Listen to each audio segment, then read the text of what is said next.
चोर के बिना। और भैया सुनिए बरायते दारू खोर के बिना।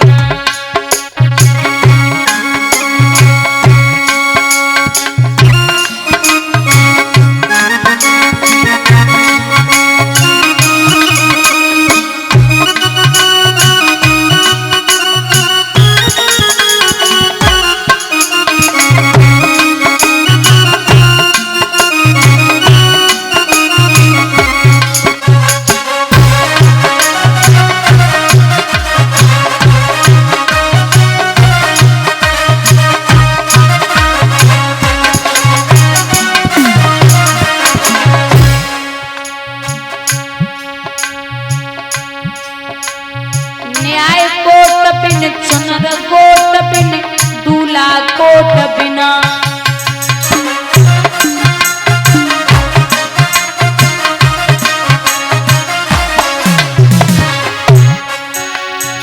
सास बहू के पचे न भोगन धमाधाई बिना। जंगल मोर के बिना ले चोर के बिना। भैया सुनिए बरायते दारू खोर के बिना।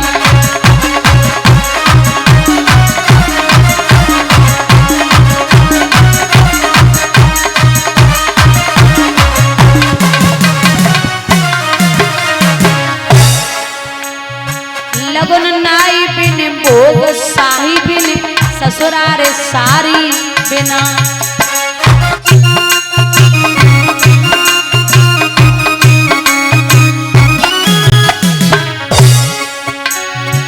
अपनों घर न शोभा देवे घरवाली के बिना। जंगल मोर के बिना ले चोर के बिना। भैया सुनिए बरायते दारू खोर के बिना।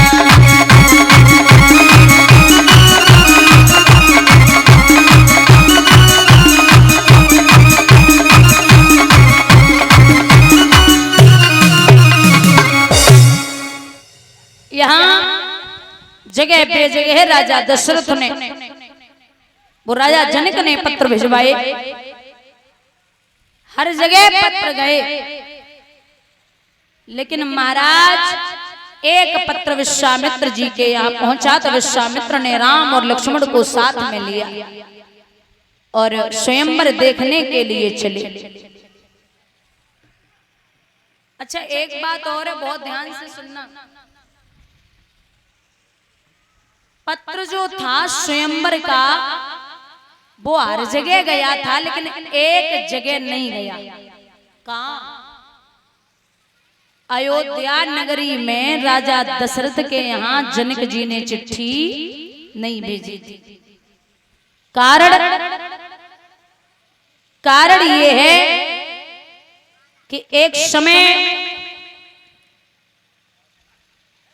सत्संग हुआ है राजा जनक और शनि महाराज में। तो शनि महाराज को राजा जनक ने सत्संग में हराए दिया। बहुत ध्यान से सुनना माताओं। शनि महाराज को क्रोध आया तो जो राजा जनक का बाग था जिस पर रोज नए ताजे फूल आते थे उस बाग को कुदृष्टि डाल करके शनि महाराज ने राख का ढेर बना दिया। जब राख हो गया पूरा बगीचा, राजा जनक को बड़ी चिंता हुई, बड़े परेशान हुए।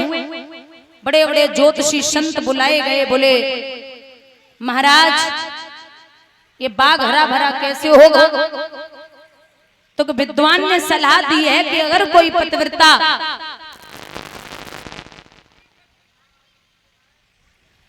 अगर कोई महापुरुष एक कच्चा धागा लेके कच्चे घड़े में बांध के कुएं से पानी निकाल के इस बाग में छिड़काव कर दे तो बाग हरा भरा हो जाएगा।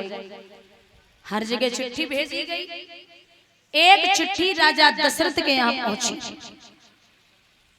तो राजा दशरथ ने जब चिट्ठी पढ़ी उसमें लिखा था कि हे राजा दशरथ आप बहुत सोच समझ करके आना, क्योंकि यहाँ जितने भी संत विद्वान महापुरुष आ रहे हैं वो कच्चा धागा लेके कच्चे घड़े में कुएं में पानी निकालने की कोशिश करते हैं तो कहीं धागा टूट रहा है और कहीं घड़ा फूट रहा है, एक भी घड़ा ऊपर तक नहीं आ रहा।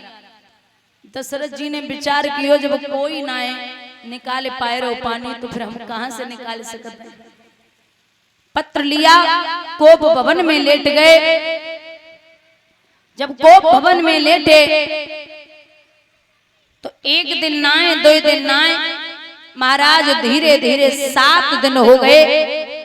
मैया कौशल्या भोजन लेके जाती तो राजा कह देते कि थाली यहीं रख दो, मैं बाद में खा लूंगा।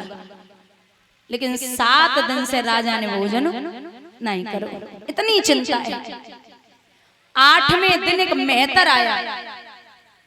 उस मेहतर ने मैया कौशल्या से पूछा कि महाराज कहाँ हैं? बोले अंदर लेटे हैं। बोले मैं बात कर सकता हूँ? बोले हाँ कर सकते हो, लेकिन वो चिंतित लग रहे, 7 दिन से परेशान है। मेहतर ने आज्ञा ली, अंदर पहुंचा। जब अंदर पहुंचा है तो राजा दशरथ ने कहा तुम? बोले हाँ। महाराज आप ठीक हैं? बोले नहीं, तबीयत ठीक नहीं है, स्वस्थ नहीं हूं मैं। महाराज आप राज्य में क्यों नहीं आते? बोले मैंने बोला ना स्वास्थ्य ठीक नहीं है। तो मेहतर ने बड़ी गजब की बात कही है कि महाराज ये बताइए आप राज्य में जाते वो तो अलग बात है, नहीं जाते या जाते, लेकिन ये बताइए आपने 7 दिन से भोजन क्यों नहीं किया? अच्छा ये बात राजा दशरथ की पत्नी नहीं जानती थी और वो मेहतर बता रहा है कि आपने 7 दिन से भोजन नहीं किया, ये बहुत बड़ी बात है। तो राजा अचंभित हो गए, बोले तुझे कैसे पता? जवाब दिया नाथ हमारी मैया आपकी रोज थाली की जूठन लेके जाती थी, तो आप जो थाली में छोड़ते थे वो जूठन रोज जाती थी, लेकिन आज 7 दिन है गए हमें जूठन नहीं मिली। जाको मतलब ये है कि आपने भोजन नहीं किया। आप बताइए भोजन क्यों नहीं कर रहे हो? तो पूरी बात बताई कि कच्चा धागा लेके कच्चे घड़े में बांध के कुएं से पानी निकालना है। तो अब क्या करें? मेहतर बोला उठिए महाराज, तुम भी क्या चिंता लेके बैठे, उठो। उठाया गया महाराज को। बोले भोजन करिए, भोजन किया। पानी पीजिए, पानी पिया। मेहतर ने कह दिया कि जूठन छोड़ देना। मेहतर ने जूठन खाई, ऊपर से पानी पिया और जवाब दिया आप यहीं रहिए, मैं जाता हूँ। राजा दशरथ का मेहतर जनकपुरी में पहुंचा। एक नहीं संतो 10 घड़े बराबर निकाले और पानी का छिड़काव पूरे बाग में किया। बाग हरा भरा हो गया। बोलिए गोविंद भगवान की। ये बात वहीं खत्म नहीं हुई। राजा जनक ने देखा कि दुनिया में जो कोई नहीं कर पाया वो अवधपुरी के मेहतरों ने कर दिखाया।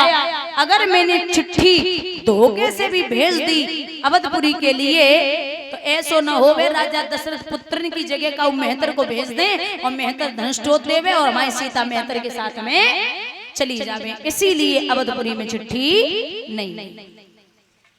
ये तो पहला प्रमाण है। दूसरा ये है कि एक राजा जनक के भैया और थे छोटे कुशध्वज। वो एक दिन शिकार खेलते खेलते अवधपुरी की सीमा में प्रवेश कर गए तो उनके हाथ से हिरण के चक्कर में गाय मर गई। तो कहा अब क्या करें? जवाब दिया करना क्या है, एक काम करिए, कोई भी आप जानते होंगे कि राजा दशरथ बड़े प्रतापी राजा हैं और इतना प्रताप है कि वो मरे को जीवित कर सकते हैं, उनको बुलाओ। राजा दशरथ की जगह पर एक मेहतर ने कहा कि आप यहीं रहिए, मैं जाता हूँ। मेहतर ने जाकर के गाय को जीवित कर दिया। एक समय राजा जनक को कोढ़ हो गया तो जब